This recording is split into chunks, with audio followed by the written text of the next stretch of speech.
EV car. Location set చేసి just car start చేస్తే చాలు, డ్రైవర్ లేకుండానే చేరాల్సిన గమ్యానికి తీసుకెళ్తుంది. ప్రపంచ దేశాల్లో చాలా కంపెనీలు టాప్ ఎలక్ట్రిక్ కార్లను లాంచ్ చేస్తున్నాయి. కానీ Elon Musk company Tesla range లో ఏది పాపులర్ కాలేకపోయింది. అగ్రరాజ్యం అమెరికాలో ఏ గల్లీలో చూసినా ఈ ఈవీ కార్లే దర్శనమిస్తున్నాయి. ఇలాంటి కంపెనీ ఇండియాకు ఎప్పుడు వస్తుందా అని ప్రతి భారతీయుడు ఆసక్తిగా ఎదురుచూస్తున్నాడు. అయితే వారి కోరిక త్వరలోనే నెరవేరబోతోంది. ఇటీవల అమెరికాలో పర్యటించిన ప్రధాని మోదీ టెస్లా అధినేత ఎలన్ మస్క్ తో ప్రత్యేకంగా భేటీ అయ్యారు. టెస్లా ఈవీ కార్లను ఇండియాలో లాంచ్ చేసేందుకు రంగం సిద్ధం చేశారు. అయితే ఇక్కడే అసలు సమస్య వచ్చి పడింది. ఈ నిర్ణయం అమెరికా అధ్యక్షుడు డొనాల్డ్ ట్రంప్ కు నచ్చడం లేదు. తమ దేశాన్ని వాడుకోవడానికి ప్రపంచంలోని ప్రతి దేశం ప్రయత్నిస్తోందని ట్రంప్ చేసిన కామెంట్స్ చర్చనీయాంశంగా మారాయి. సుంకాలతో తమ నుంచి లబ్ధి పొందాలని భావిస్తున్నారని తెలిపారు. దీంతో ఎలన్ మస్క్ తన కార్లను అమ్ముకోవడం కష్టతరంగా మారుతోందని అన్నారు. దీనికి ఉదాహరణ ఇండియానే అని, ఇబ్బందుల నుంచి బయటపడేందుకు ఆయన భారత్లో ఫ్యాక్టరీ పెట్టాలనుకుంటున్నారని చెప్పారు. మస్క్ వరకు ఇది మంచి నిర్ణయమే కావచ్చని, కానీ అమెరికా పరంగా చూస్తే ఇది అన్యాయమైన నిర్ణయమని తెలిపారు.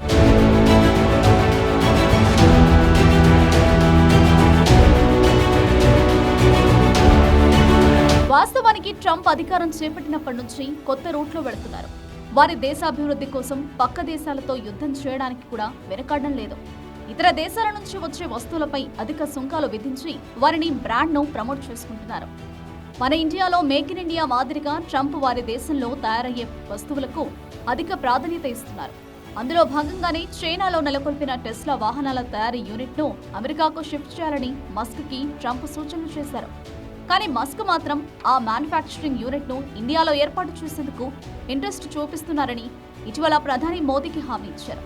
ఒకవేళ టెస్లా కంపెనీ ఇండియాకు ఎంట్రీ ఇస్తే ఆ ప్లాంట్ను ఎక్కడ ఏర్పాటు చేస్తారో, ఉత్తరాది రాష్ట్రాల్లో ఏర్పాటు చేస్తారా, దక్షిణాది రాష్ట్రాల్లో కార్లు తయారవుతాయా అనేది $1 బిలియన్ ప్రశ్నగా మారింది. మోదీ మస్క్తో భేటీ అయిన తర్వాత కొన్ని రాష్ట్రాలు లాబింగ్ కూడా ప్రారంభించాయి. కార్ల తయారీలో మంచి గుర్తింపున్న టెస్లా పెట్టుబడులు పెడితే భవిష్యత్తులో మరిన్ని సంస్థలు వస్తాయనే ఆలోచనతో అనేక రాష్ట్రాలు పోటీ పడుతున్నాయి. ఆంధ్రప్రదేశ్, తెలంగాణ, కర్ణాటక రాష్ట్రాలతో పాటు ఉత్తరప్రదేశ్, మహారాష్ట్ర, మధ్యప్రదేశ్, గుజరాత్ రాష్ట్రాలు టెస్లా కోసం అనేక ప్రోత్సాహకాలు ఇచ్చేందుకు సిద్ధమవుతున్నాయి. ఈ సమయంలో ఏపీ సీఎం చంద్రబాబు టెస్లాను రాష్ట్రానికి తీసుకొచ్చేందుకు తీవ్రంగా ప్రయత్నాలు చేస్తున్నట్లు తెలుస్తోంది.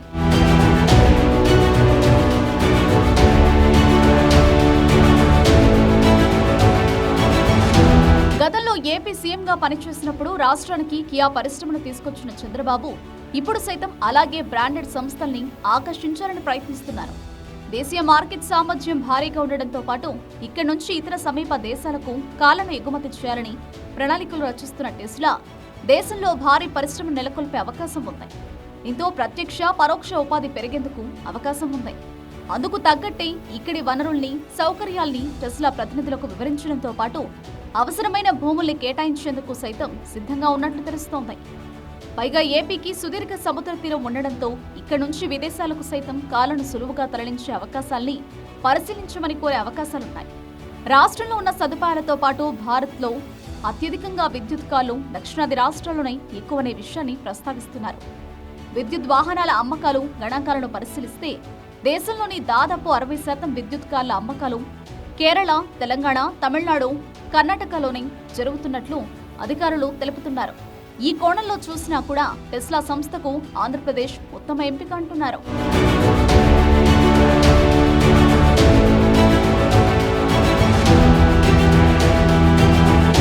ఇప్పటికే ప్రభుత్వం టెస్లాతో చర్చలు ప్రారంభించింది. ఇప్పుడే కాదు, గతంలోనూ ఐటీ మంత్రి నారా లోకేష్ తన అమెరికా పర్యటన సందర్భంగా టెస్లా సంస్థ చీఫ్ ఫైనాన్షియల్ ఆఫీసర్ వైభవ్ తనేజాను కలిసి రాష్ట్రంలో పెట్టుబడులు పెట్టాలని ఆహ్వానించారు. అయితే ఇటీవల అమెరికాలో పర్యటించిన ప్రధాని మోదీతో ఎలన్ మస్క్ భేటీ తర్వాత టెస్లా తన వాహనాల్ని విక్రయించేందుకు ఉద్యోగ నియామకాలు సైతం చేపట్టింది. ఏపీలో విస్తారంగా అందుబాటులో ఉన్న భూములతో పాటు కొత్త రాష్ట్రంలో అధిక ప్రోత్సాహకాలు లభించనున్నట్లు తెలుపుతున్నారు. అలాగే కియాలో విజయవంతంగా రాష్ట్రంలో ప్లాంట్ ఏర్పాటు చేయించిన నేపథ్యంలో టెస్లాకు ఈ ప్రాజెక్టుని ఒకే స్టడీగా వివరించనున్నారు. ఆంధ్రప్రదేశ్ ప్రభుత్వం టెస్లా ఇక్కడ తయారీ యూనిట్ను ప్రారంభించే ముందు ప్రారంభ దశలో కార్లను దిగుమతి చేసుకునేందుకు సైతం అనుమతించాలని రాష్ట్ర సర్కారు భావిస్తోంది. అయితే రాష్ట్ర ప్రభుత్వం టెస్లాతో చర్చించడం ఇదే మొదటిసారి కాదు. 2017లో చంద్రబాబు నాయుడు టెస్లాతో ఒక అవగాహన ఒప్పందంపై సంతకం చేశారు. రాష్ట్రంలో 4 మెగావాట్ల సామర్థ్యంతో 2 సౌరశక్తి నిల్వ యూనిట్ల ఏర్పాటుకు సాంకేతిక నైపుణ్యాన్ని విస్తరించేందుకు మస్క్తో ఒప్పందం కుదిరింది. కానీ అనంతరం పరిణామాలు మారిపోయాయి. ప్రభుత్వం మారింది, కరోనా వచ్చింది. దీంతో ఈ ఒప్పందం మరుగున పడిపోయింది. సీన్ కట్ చేస్తే ఇప్పుడు మరోసారి చర్చకు వచ్చింది. అన్ని అనుకున్నట్లు జరిగి టెస్లా కంపెనీ ఏపీ వస్తే మన దశ తిరిగినట్లే.